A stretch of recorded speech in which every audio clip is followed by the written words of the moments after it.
Channel में स्वागत है केजी पाठशाला में। आज हम लोग पढ़ने वाले हैं क्लास 10th का वास्तविक संख्या। क्या पढ़ने वाले हैं हम लोग? लेसन वास्तविक संख्या अध्याय 1 आज हम लोग पढ़ने वाले हैं। तो देखते हैं हम लोग क्या पढ़ने वाले हैं। तो पहले हम लोग पढ़ने वाले हैं बेसिक कंसेप्ट। क्या पढ़ेंगे हम लोग?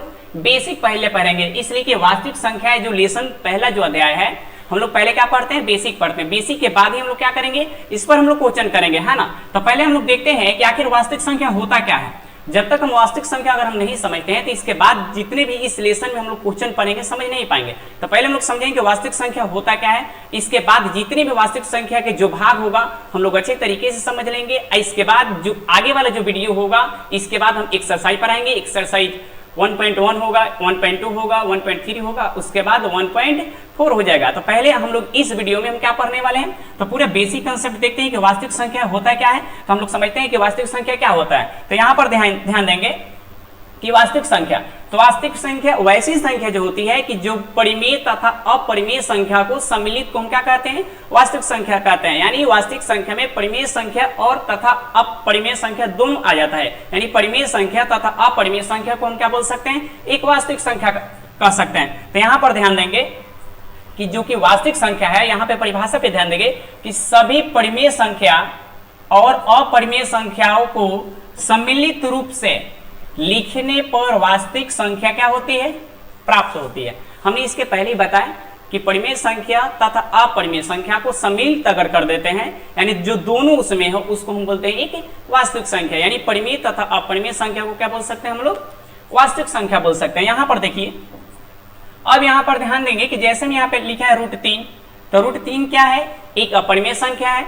यहाँ पर ध्यान देंगे, यहाँ पर 2/5 है परिमेय संख्या है, √15 है अपरिमेय संख्या, 4/11 है परिमेय संख्या, 7/12 जो है परिमेय संख्या और 15/17 क्या है? यहाँ पे परिमेय संख्या है। तो इसमें दोनों संख्या जिसमें आ जाए परिमेय तथा अपरिमेय संख्या उसको हम क्या बोलते हैं? वास्तविक संख्या बोलते हैं। यहाँ पर ध्यान देंगे कि वास्तविक संख्या को R से प्रदर्शित किया जाता है, यानी पूरे इसको इंग्लिश में हम लोग बोलते हैं रियल नंबर्स। चलिए आप ध्यान दीजिए, वास्तविक संख्या को हम अंग्रेजी में क्या बोलते हैं? रियल नंबर कहते हैं। चलिए इसके बाद जो हम लोग पढ़ने वाले हैं वास्तविक संख्याओं के प्रकार। अब वास्तविक संख्या में हम लोग सब कुछ पढ़ेंगे, परिमेय संख्या, अपरिमेय संख्या, प्रकृत संख्या, भाज्य संख्या, अभाज्य संख्या, सभी संख्या हम लोग पढ़ने वाले हैं। तो जो हम लोग पहले पढ़ने वाले हैं वास्तविक संख्या जो जिसके दो भागों में बांटा गया है, एक है परिमेय संख्या, एक क्या है यहाँ पर? अपरिमेय संख्या। वास्तविक संख्या कितना भाग हो गया आपका? दो भाग, एक हो गया परिमेय संख्या, एक हो गया अपरिमेय संख्या। यहाँ जो परिमेय संख्या क्या है, कितने भाग है? यहाँ पर 3 भाग है। एक है प्रकृत संख्या, पूर्ण संख्या, यहाँ जो है आपका पूर्णांक संख्या। और जो पूर्णांक संख्या है 2 भाग में बांटा गया है, एक होता है धनात्मक, एक होता है ऋणात्मक, है ना। यानी धनात्मक तथा ऋणात्मक संख्या का कहते हैं हम पूर्णांक संख्या कहते हैं, है ना। तो सभी हम पार्ट बाई पार्ट देखने वाले हैं। परिमेय संख्या, अपरिमेय संख्या, प्रकृत संख्या और पूर्ण संख्या, प्रकृत संख्या और ऋणात्मक, पूर्णांक संख्या और धनात्मक संख्या है। इसमें और भी संख्या आएंगे, भाज्य संख्या, अभाज्य संख्या, सभी संख्या इसमें इस वीडियो में हम लोग आज पढ़ने वाले हैं। बहुत बेसिक से हम लोग पढ़ने वाले हैं, है ना। चलिए अब हम लोग देखते हैं। चलिए तो पहले हम लोग को सीखना है परिमेय संख्या, उसके बाद हम लोग को सीखना है अपरिमेय संख्या, है ना। तो यहाँ पर ध्यान देंगे, परिमेय संख्या हम ऐसे तरीके से हम पढ़ाएंगे कि शायद आप जानते हैं P/Q के रूप में लिखी गई संख्या को हम परिमेय संख्या कहते हैं। बाकी कुछ ऐसी भी संख्या जो आप नहीं जानते हैं। देखिए यहाँ पर ध्यान देंगे, पहले हम देख लेते हैं परिमेय संख्या। यानी परिमेय संख्या वैसी संख्या होता है जो P/Q के रूप में लिखा जाता है। P/Q के रूप में लिखा जाता है और P तथा Q क्या होता है? एक पूर्णांक होता है। क्या होता है? एक पूर्णांक होता है, एक पूर्णांक होता है। इसके बाद Q नॉट इक्वल टू क्या होनी चाहिए? 0 होनी चाहिए, है ना। वैसी संख्या जो P/Q के रूप में लिख दिया जाए उसे हम क्या बोलते हैं? परिमेय संख्या कहते हैं, जहां Q नॉट इक्वल टू क्या होनी चाहिए? 0 होनी चाहिए, है ना। अब यहाँ पर ध्यान देंगे कि जो P/Q, तो P/Q कौन कौन संख्या हो जाएगा? 1 हो जाएगा, 2 हो जाएगा, 3 हो जाएगा, यहाँ पे 4 हो जाएगा। इसके पहले अगर हम 0 भी लगा देना सभी क्या हो जाएगा? परिमेय संख्या होंगे। तो आपका दिमाग में ये बात आएगा कि सर आप तो 0 लिख दिए, 1 लिख दिए, 2 लिख दिए, इसके बटे में तो है ये नहीं है। तो बच्चों यहाँ पे सबके बटे में क्या होता है? यहाँ पर 1 होता है। क्या होता है? यहाँ पर एक होता है, यानी कोई भी हम संख्या लिख देते हैं, कोई भी प्रकृत संख्या लिख देते हैं, 1 2 3 4 5 0 2/3 5/7 या 3/9, यानी कोई भी संख्या केवल रूट को हटाकर अगर हम कोई भी संख्या अगर लिख देते हैं तब ऐसी संख्या क्या होती है, यहाँ पे परिमेय संख्या कहलाती है। बाकी यहाँ पर एक और समस्या जो आता है, यहाँ पे एक आता है 0/1, तो 0 में कोई भी हम संख्या से अगर हम भाग करते हैं तो इसका हो जाता है मान 0 हो जाता है, तो यहाँ पे वैसी संख्या जी परिमेय संख्या होगा। बट इसी का अगर उसको एक ऊपर कर दें और नीचे हम 0 कर दें तो एक में 0 से भाग नहीं होता है, ये इंफिनिटिव संख्या मैंने अपरिभाषित होता है। क्या होता है यहाँ पर, अपरिभाषित हो जाएगा, अपरिभाषित यहाँ पर होगा, है ना। तो ध्यान देंगे इस दोनों बातों पर कि 0 में जब कोई भी संख्या से अगर हम भाग देते हैं, 0 में अगर कोई हम संख्या से अगर हम भाग देते हैं उसका मान होता है 0, जो कि परिमेय संख्या होता है। और एक में अगर हम 0 से भाग करते हैं, चाहे किसी भी संख्या में अगर हम 0 से भाग करते हैं तो वो होता है अपरिभाषित होता है ना। चलिए तो ये बात तो समझ गए आप कि परिमेय संख्या किसे कहते हैं, तो P/Q के रूप में लिखी गई संख्या को हम क्या कहते हैं, परिमेय संख्या कहते हैं। अब मान लीजिए यहाँ पे और देखते हैं परिमेय संख्या की परिभाषा। अब हम लोग देखेंगे एक से बढ़ के एक, इतना तो बेसिक था जो आप पहले से ही जानते थे। बाकी अब देखिए यहाँ पे कुछ परिमेय संख्या, इसे मान लेते हैं 3/4 कर दें, ये क्या हो गया आपका परिमेय संख्या हो गया। 5/7 कर दे, ये क्या हो जाएगा आपका परिमेय संख्या हो जाएगा। 9/4 कर दे, ये क्या हो जाएगा आपका, ये परिमेय संख्या हो जाएगा। यहाँ पे 3/7 कर दे यानी परिमेय संख्या हो जाएगा। 0 लिख दे परिमेय संख्या हो जाएगा। 4 लिख दे परिमेय संख्या हो जाएगा। 5 लिख दे क्या हो जाएगा यहाँ पे परिमेय संख्या हो जाएगा। बट अब यहाँ पर ये बारी आ जाएगा कि अपरिमेय संख्या क्या होता है सर। जब दोनों हम बेसिक जब पढ़ा लेते हैं तब थोड़ा टॉप लेवल पे चलेंगे कि परिमेय तथा अपरिमेय में क्या क्या थोड़ा अंतर हो जाएगा। तो यहाँ पर ध्यान देंगे आप, यहाँ जो होगा, अब यहाँ पर देख लेते हैं आपका अपरिमेय संख्या। क्या देख लेते हैं, अपरिमेय संख्या वैसी संख्या जो P/Q के रूप में नहीं लिखी जाए, P/Q के रूप में नहीं हो वैसी संख्या क्या होती है, अपरिमेय संख्या कहलाती है। जैसे में क्या हो जाएगा, यहाँ पर मान लेते हैं कि √3 हो जाएगा, √5 हो जाएगा, यहाँ पे 7 हो जाएगा। ये सब संख्या जो है ना आपका बउआ, ये है आपका अपरिमेय संख्या। बट एक बात ध्यान देंगे, अगर कोई संख्या अगर रूट में अगर कोई 9 दे देता है, रूट में अगर आपका 16 दे देता है, रूट में आपका 36 दे देता है, आपका रूट में जो है आपका मान लेते हैं 25 देता है, तो देखिए सबका स्क्वायर रूट है, सबका क्या है इसका स्क्वायर रूट हो जाएगा। इसलिए हो जाएगा कि आपका 9 का वर्गमूल कितना हो जाएगा, यहाँ पे 3 का स्क्वायर होता है 9। तो अगर रूट में अगर कोई संख्या हो, अगर इसका पूर्ण रूप से अगर वर्गमूल निकल जाता है तो उसको हम बोलते हैं परिमेय संख्या। अगर परिमेय संख्या हो जाएगा, अगर ये 36 के भी हम निकालेंगे तो कितना हो जाएगा वर्गमूल 6 हो जाएगा, ये भी आपका परिमेय संख्या हो जाएगा। बट अगर कोई संख्या के अगर ना निकले, जैसे एग्जांपल में ले लीजिए कोई भी संख्या 7 8 9 कुछ भी 9 को छोड़कर, ठीक है, तो देखिए तो यहाँ पर तो 7 का तब पूर्ण रूप से वर्गमूल नहीं निकलेगा, किसी का स्क्वायर नहीं है ना। तो जो 7 हो जाएगा आपका, ये क्या हो जाएगा आपका अपरिमेय संख्या हो जाएगा।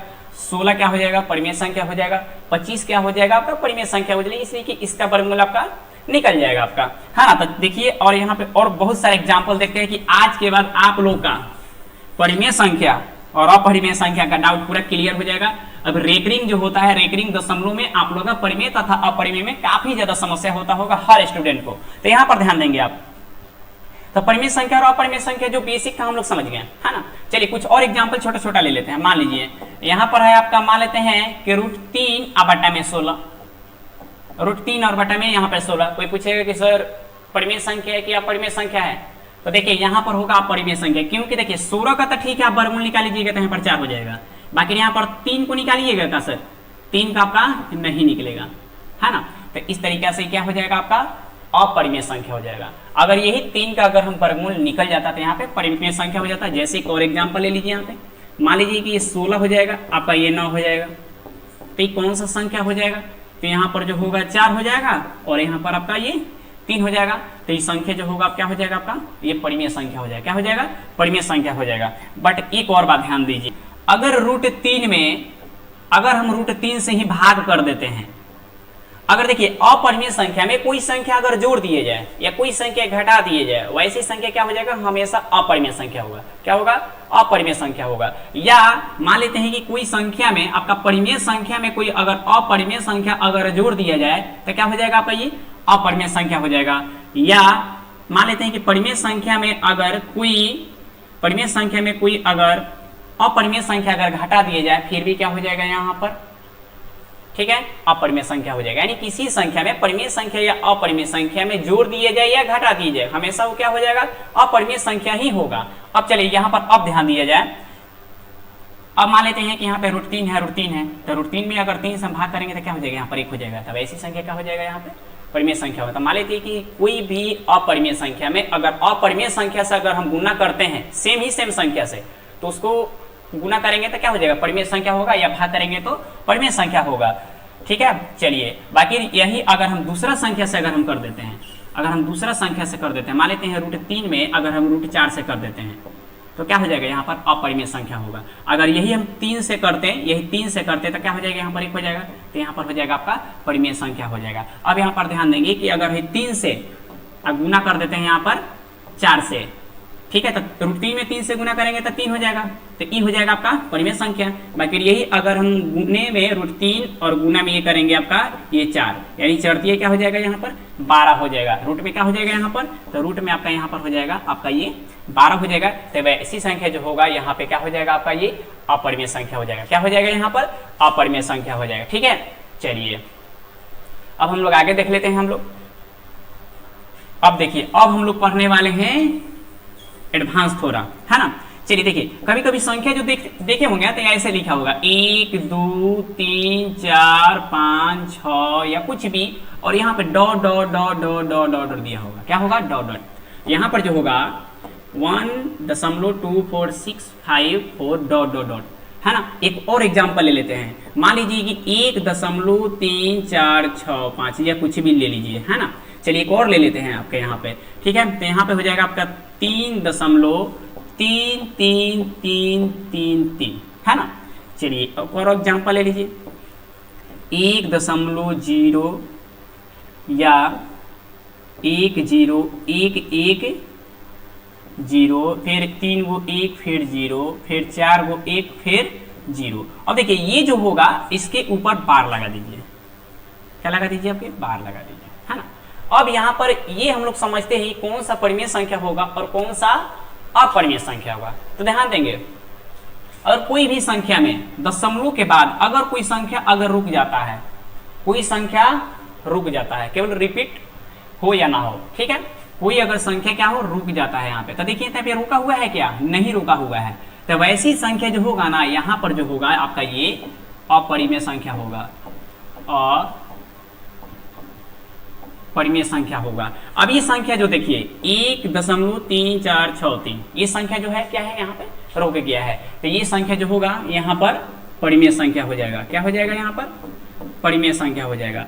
अब यहाँ पर जो है ये संख्या जो है आपका 3.333 है, यानी 3 पर क्या है आपका रेकरिंग है, ठीक है। तो वैसी संख्या जो होगा आपका ये परिमेय संख्या हो जाएगा। क्या हो जाएगा आपका ये परिमेय संख्या हो जाएगा। चलिए अब यहाँ पर ध्यान देंगे ये कि 1.101110 ठीक है। इसके बाद यहाँ पर हो जाएगा आपका 4 फिर 0। इस तरीके से जो संख्या आएगा ना, बार बार एक ही संख्या को संख्या बढ़ते जाएगा ऐसे तरीके से, तो वैसी संख्या जो होगा आपका ये अपरिमेय संख्या होगा। क्या होगा, आपका अपरिमेय संख्या होगा।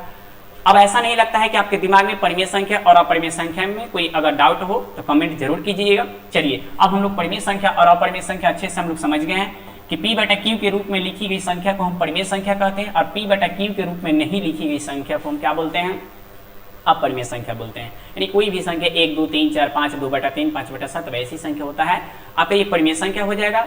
अपरिमेय संख्या क्या होगा आपका, जो रूट में 3 हो, रूट में 5 हो, जिसका वर्गमूल ना निकलता हो, है ना। लास्ट एक चलते समय एक और बता दें यहाँ पे, है ना, कि एक और है कि जो पाई एक है, क्या है, एक पाई है। तो देखिए यहाँ पर जो पाई होता है ना, यहाँ पर जो पाई है, पाई का जो मान होता है आपका 22 क्या होता है आपका यहाँ पर 7 होता है। तो पाई जो होता है ना, यहाँ पर होता है आपका अपरिमेय संख्या, अपरिमेय संख्या। और जो पाई का जो मान होता है आपका 22/7, ये होता है आपका, ये जो होता है आपका परिमेय संख्या होता है, ये हो जाएगा आपका अपरिमेय संख्या। ठीक है। और पाई का जो मान होगा आपका क्या हो जाएगा, आपका ये परिमेय संख्या होगा। तो 9th और 10 के लिए काफी ज्यादा इंपॉर्टेंट है परिमेय तथा अपरिमेय, है ना। चलिए अब हम लोग नेक्स्ट हम लोग देखते हैं कि आगे टॉपिक क्या हम लोग का पढ़ना है।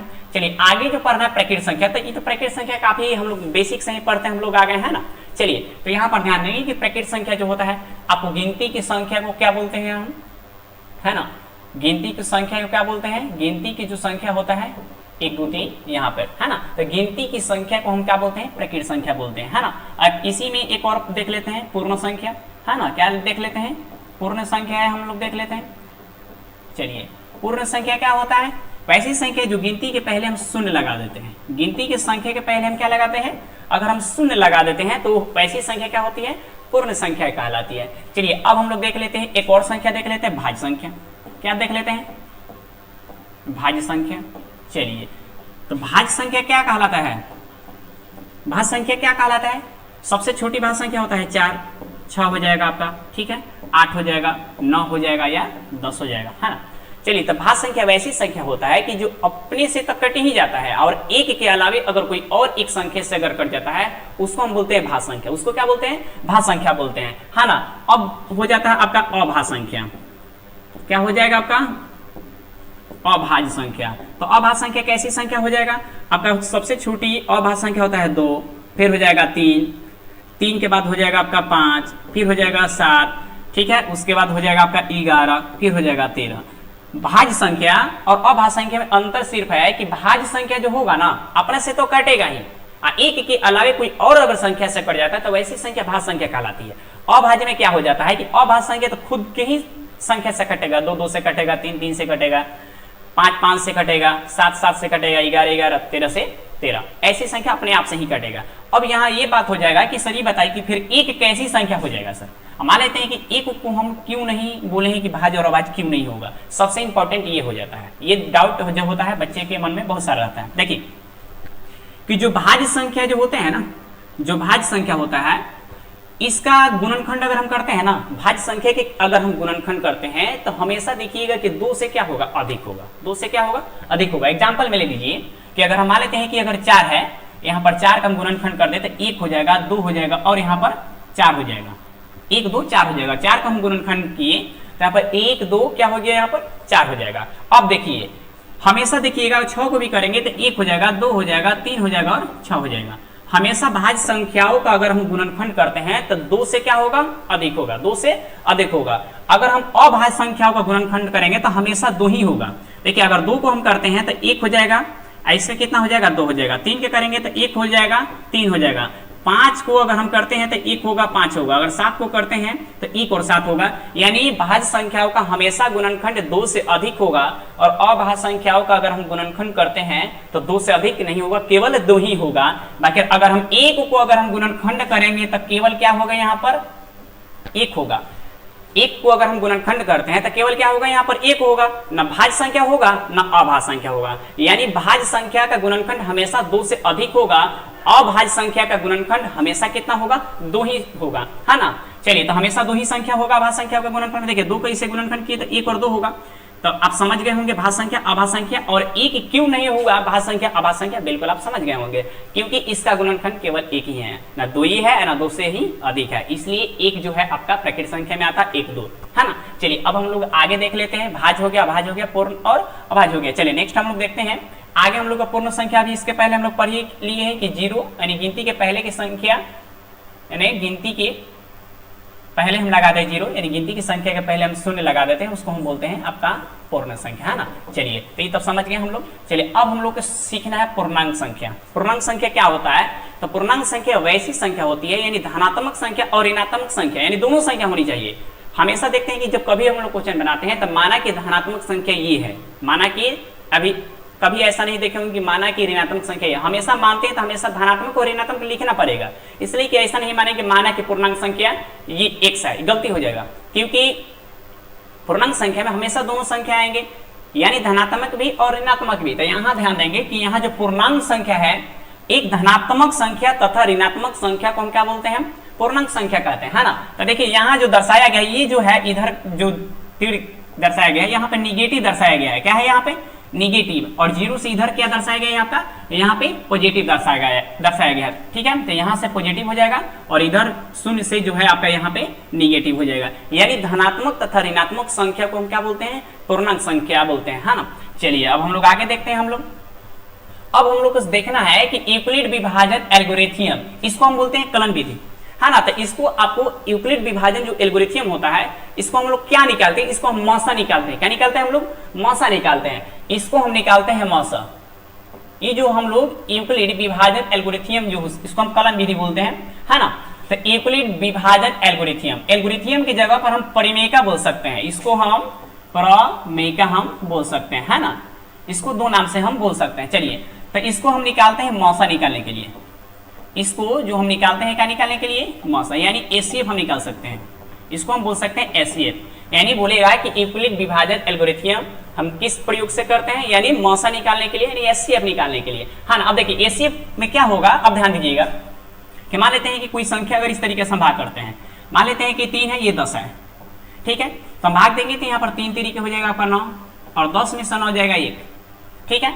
अब इसको हम चेक कर सकते हैं कि 3 से हम गुना करेंगे तो 9, 1 जोड़ देंगे तो 10, यानी इसको हम क्या बोलते हैं, भाज्य बोलते हैं। इसको हम क्या बोलते हैं, भाज्य बोलते हैं। क्या बोलते हैं, भाज्य। इसको बोलते हैं भाजक। क्या बोलते हैं इसको, भाजक। इसको बोलते हैं भाजक। इसको बोलते हैं भागफल। इसको क्या बोलते हैं, हम भागफल बोलते हैं। इसको बोलते हैं भागफल। अब प्लस नीचे वालों को हम बोलते हैं शेषफल। इसको बोलते हैं शेषफल। चलिए तो ये फॉर्मूला हो गया ना कि भाज्य बराबर भाजक गुने भागफल, प्लस में क्या होता है शेषफल, तो इसके बराबर हो जाएगा, ठीक है। तो हम लोग इसको इस फॉर्मूला को निकाल सकते हैं कि a बराबर बी क्यू प्लस क्या हो जाएगा आपका, ये r हो जाएगा, है ना। तो हम लोग कभी भी जब यूक्लिड विभाजन से अगर मौसा निकालेंगे, है ना, तो इस तरीके से निकालेंगे और इस पर हम दर्शाएंगे, जो कि एग्जांपल के माध्यम से हम लोग समझ लेते हैं, है ना। चलिए तो देख लेते हैं कि यूक्लिड विभाजन एल्गोरिथम जो होता है कलन विधि, जो मौसा निकालते हैं हम लोग किस तरीके से निकालते हैं, कैसे निकालते हैं, इसके बाद हम एग्जाम्पल के माध्यम से देख लेते हैं। चलिए यहाँ पर ध्यान दीजिएगा कि यूक्लिड विभाजन परिमेयका, हम क्या बोले हैं कि इसको एल्गोरिथम की जगह परिमेयका भी हम लोग बोल सकते हैं। यहाँ पर देखिए कि 2 धनात्मक पूर्णांक a और b दिए रहने पर ऐसी अद्वितीय पूर्ण संख्याएं q और r विद्यमान है कि a बराबर b q प्लस क्या होता है, r होता है। यानी भाज बराबर, इसको हम बोलते हैं भाज, a को बोलते हैं भाज बराबर, b को बोलते हैं भाजक, इसको बोलते हैं भाज, भाजक का गुणे ये हो जाएगा q जो हो जाएगा आपका ये भागफल हो जाएगा, r जो होगा आपका शेषफल हो जाएगा, तथा r बड़ा हो या बराबर हो किसके, 0 के, और b 0 से क्या होना चाहिए, छोटा। अब देखिए बड़ा भी, सॉरी। अब यहां पर ध्यान दीजिएगा कि अगर मान लेते हैं कि हम 2 से भाग करते हैं आपके 5 में, है ना, 2 से भाग करते हैं 5 में, तो मान लीजिए कितना बार लगेगा, 2 दूना का आपका ये 4 हो जाएगा, शेषफल कितना आ जाएगा आपका 1 आ जाएगा। कभी भी देखिएगा ई हो जाएगा आपका, ए का मान हो जाएगा a, आई हो जाएगा आपका b, ठीक है, ई हो जाएगा आपका q, प्लस ई हो जाएगा r।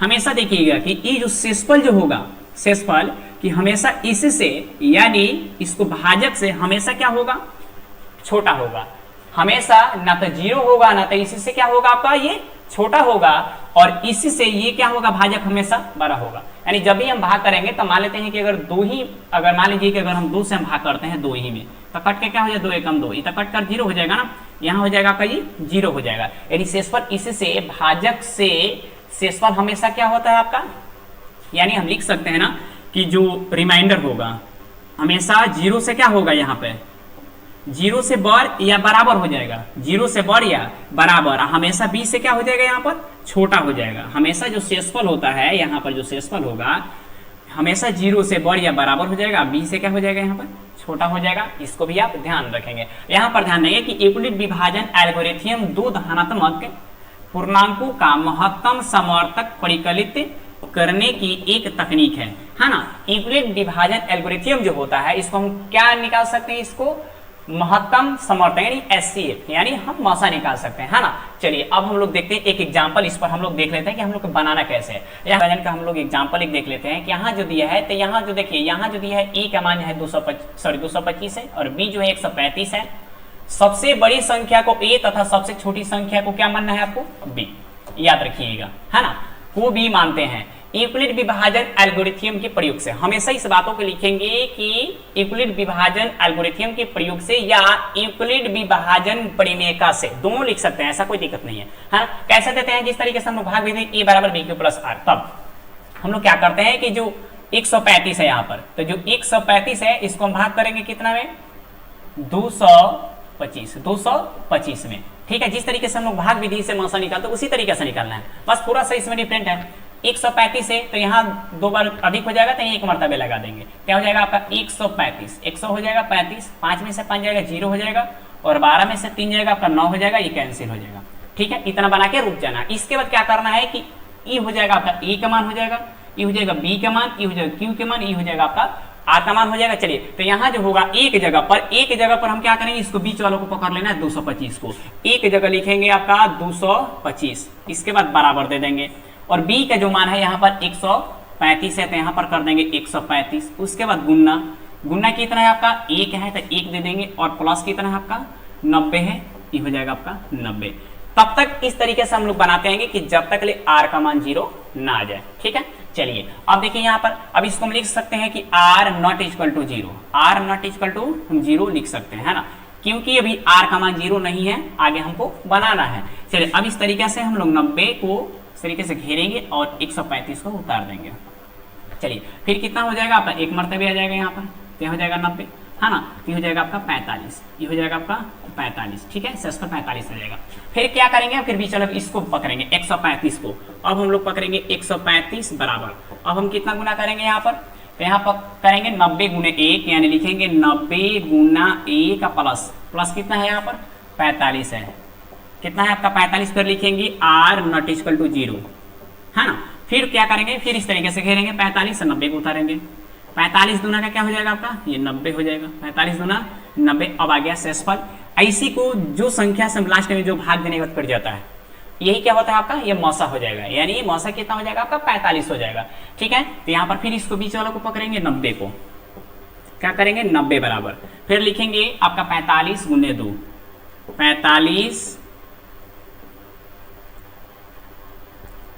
45 गुने 2, अब प्लस में क्या है, अब यहाँ पर शेषफल आपका 0 हो जाएगा, 45 गुने 2 यानी 45 गुने 90 के बराबर हो जाएगा। अब ये जो होगा r बराबर क्या हो जाएगा, अब 0 के बराबर हो जाएगा, यानी अब हम लिख सकते हैं मौसा बराबर, तो मौसा कितना आ जाएगा यहाँ पर, यही 45 आएगा। ठीक है, तो आपका ये 45 आ जाएगा, यहाँ पे उत्तर हम लोग लिख सकते हैं, है ना। तो इसको यूक्लिड जो विभाजन होता है एकदम बहुत आसान है, भाग विधि से हम लोग बना सकते हैं बहुत आसान तरीके से। ठीक है, तो हम लोग बहुत आसान तरीके से हम लोग देख लें कि इस तरीके से क्या बनाना है हम लोग को, यूक्लिड विभाजन से हम लोग को मौसा बनाना है। इसके बाद जो है क्या आता है, अशांत क्या होता है, बहुत आसान है। देखिए, शांत जो होता है ना, हर का अभाज्य गुणनखंड में 2 के पावर m या 5 के पावर n के रूप में आ जाए, यानी कोई भी संख्या अगर हम p बटा q के रूप में लिख दें, यानी अंश बटा हर के रूप में, इसको हमको क्या करना है, गुणनखंड, इसको करना है हमको गुणनखंड, यानी जो अंश बटा हर होगा, जो कोई भी संख्या जो होगा अंश बटा हर होगा, उसको हम क्या करेंगे, गुणनखंड करेंगे। अगर ऐसे लिख सकते हैं कि इसको 5 के पावर m गुने 2 के पावर n या 2 के पावर n गुने 5 के पावर m के रूप में अगर आ जाता है, वैसी संख्या का होगा, शांत होगा, और नहीं तो अशांत होगा, है ना। चलिए अब देख लेते हैं एग्जाम्पल, हम लोग देखते हैं कि शांत होगा कि अशांत होगा। तो अशांत कौन सा होगा कि 5 के पावर m गुने 2 के पावर n के रूप में नहीं हो, इसके रूप में नहीं हो। अगर 5 के पावर m अगर 2 के पावर n के रूप में हो जाए, वैसी संख्या का होगा, शांत होगा। अगर इसके रूप में अगर नहीं आता है तो वह अशांत होगा, यानी 5 और 2 के बीच में अगर कोई भी संख्या अगर आ जाता है, 3 आ जाए, 7 आ जाए, 11, 13, जो भी संख्या होगा गुणनखंड में, वो हो जाएगा अशांत। एग्जाम्पल के माध्यम से हम लोग देख लेते हैं। चलिए देखिए, यहाँ पर मान लीजिए कि 3 बटा 8, अभी संख्या होगा शांत की अशांत, तो पहले हम क्या करेंगे कि 8 को गुणनखंड करेंगे, तो इस तरीके से करेंगे, 2 दूना का ये हो जाएगा, 2 चौका आपका 8 हो जाएगा, और फिर से 2 दूना का यहाँ पर 4 हो जाएगा। तो यहाँ पर देखिए कि 2 गुने 1 2 3, ये 2 के पार कितना आ जाएगा यहाँ पर 3। अब यहाँ पर ध्यान दीजिए कि बटा में जो हो केवल 2 आ जाए या 5 आ जाए, या 2 या 5 दोनों आ जाए, याद रखिएगा, केवल दो भी आ जाए, केवल 5 भी आ जाए, या दोनों आ जाए। अब सर ये बात हो सकता है कि आखिर 5 के पावर m 2 के पावर n के रूप में क्यों नहीं है। तो यहाँ पर लिख सकते हैं ना कि 5 के पावर क्या हो जाएगा यहाँ पर 0, है ना, केवल 2 आ जाए या केवल 5 आ जाए, है ना। तो वैसी संख्या क्या हो जाएगा, शांत हो जाएगा। अगर इसके बाद अगर कोई संख्या अगर आ जाता है, 2 और 5 के अलावे कोई भी संख्या आता है, वैसी संख्या अशांत हो जाएगा।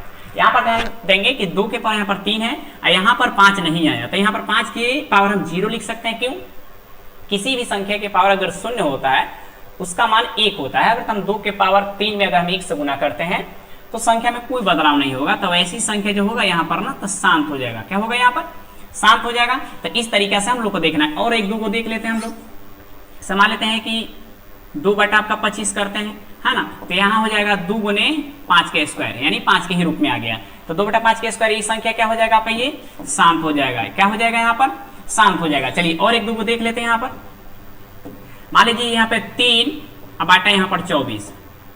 अब यहाँ पर ये डिसाइड होगा कि सर शांत है कि अशांत है। तो दो कंडीशन से लड़का बनाएगा। अगर इसको केवल अगर गुणनखंड अगर हम कर देंगे 24 को, तो यहाँ हो जाएगा 2 से 12 कर देंगे, 2 से हो जाएगा 6 और 2 से हो जाएगा आपका यहाँ पर 3। तो यहाँ कहेंगे कि सर 2 2 2 3 अशांत हो जाएगा। नहीं, गलती हो जाएगा।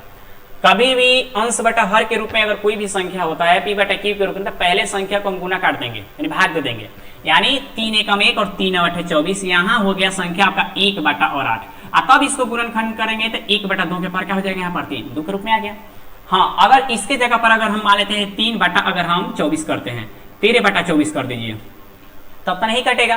तब क्या हो जाएगा, तो यहाँ पर जो होगा 13 और बटा 24 का जो गुणनखंड है 2 कितना है, 3 है और इसके बाद 3 है। तो देखिए यहाँ पर 3 आ गया।